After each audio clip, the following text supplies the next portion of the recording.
curso da nossa conversa sobre hermenêutica bíblica. E hoje, então, eu vou, como eu tinha falado antes, falar um pouquinho do método, precisamente. E nós vamos aprender um pouco dos discípulos de Emaús, daquele texto que está no Lucas. E algo que eu quero enfocar bastante, que eu venho falado em outras vezes, é sobre a intencionalidade do nosso uso da Bíblia. E como a nossa intencionalidade mexe com os textos, às vezes. E como a nossa intencionalidade, a nossa agenda, às vezes faz a gente esquecer certas partes do texto e provoca interpretações nem sempre libertadoras. Eu vou dar alguns exemplos disso e fazer alguns exercícios com vocês. Eu espero que a gente continue e siga firme nesse processo intencional de interpretação. Então, vamos lá. Então, eu quero apresentar o texto do Levítico 15, que é um texto bastante conhecido, mesmo que as pessoas não leiam, o assunto é conhecido. Muita gente cita esse texto, ou cita a conversa desse texto sobre a impureza da menstruação das mulheres. Como as mulheres são normalmente impuras, todo mês, quando tem crianças, e o sangue, o fluxo, a menstruação e etc. Mas é interessante notar que esse texto não é só sobre as mulheres. É interessante que quem escolhe pregar, ou escolhe estudar, ou escolhe falar sobre, só lembra disso, inclusive no Novo Testamento. Esse texto é um texto que fala para os homens, essa primeira parte, também para as mulheres, a segunda parte, fala diretamente para o casal, para os dois, e tem uma conclusão que também é sobre os dois. O mais interessante, de novo, é o formato do texto. Você tem 17 versículos sobre os líquidos, os fluxos dos homens.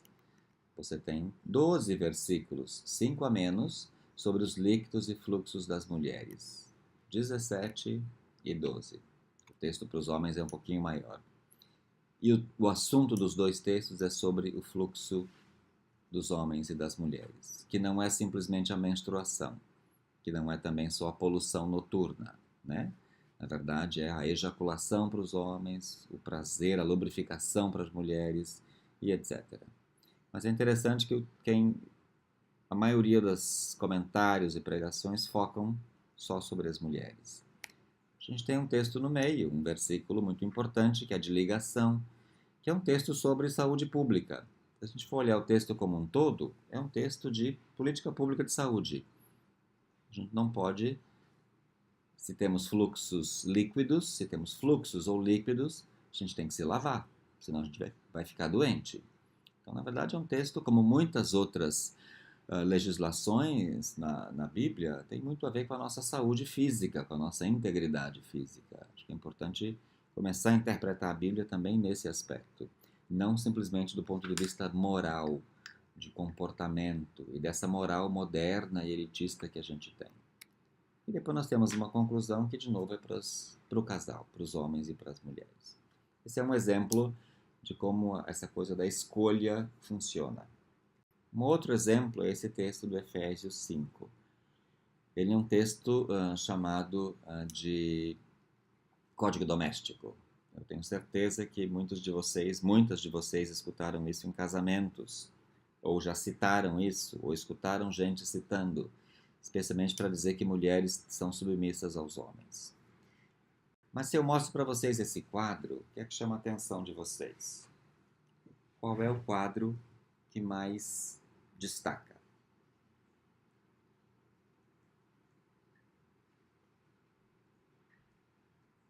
Bom, certamente a maioria das pessoas vai dizer é o quadro número 3. Vamos olhar o que é que tem nesse texto. Esse é um texto também muito interessante e depende do jeito como a gente lê, como a gente interpreta. Eu não quero salvar o texto e nem salvar essa parte da submissão que ela é insalvável. Mas acho que é bom dar uma olhada no conjunto. Nós temos uma introdução e uma conclusão que falam sobre a mesma coisa, ou seja, uma certa reciprocidade, uma certa equidade na relação entre homens e mulheres. Nós temos uma primeira parte, que é o bloco 2, que vocês viram lá no esquema, que é sobre as mulheres. E nós temos o bloco 3, que vocês viram lá, que é o bloco maior, que é sobre os homens. Chama atenção, né?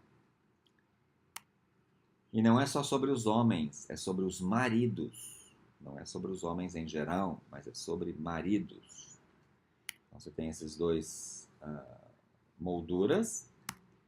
Você tem um bloquinho que são 3 versículos, que é sobre as mulheres. Um bloquinho que são 8 versículos, que é sobre os homens. A pergunta sempre, então, que não quer calar é: para quem é esse texto mesmo? Quem precisa escutar? Quem precisa de conversão? Quem precisa mudar de ideia? Quem precisa mudar de perspectiva na relação? Por isso essa pergunta essa chamada de atenção é para quem mesmo? Quem precisa mudar de ideia e converter-se? E o fato de você usar esse texto para falar sobre a submissão das mulheres é uma escolha. Claro que você pode fazer isso, mas você tem que se dar conta de que você está escolhendo omitir a parte em que os homens têm que mudar em relação às mulheres. Os homens, a sociedade tem que mudar o jeito como eles encaram o corpo da mulher, como eles encaram o casamento, e etc. Mas isso é para vocês pensarem. A gente não vai estudar esse texto agora. Bom, por final, eu quero dar um exemplo, acho que não dá para evitar, das nossas seleções em relação à legislação. Normalmente a gente lê os textos bíblicos de um jeito muito moralista, de um jeito muito comportamentalista, e com esse desejo de controlar o corpo, a mentalidade e a ideia das pessoas. O exemplo que eu dou é esse texto, vocês podem ver aí do lado. Todas essas normas do Levítico, por exemplo. Eu listei 11, tem mais, provavelmente. Tomem seu tempo de ler, elas vão estar aí, fiquem à vontade.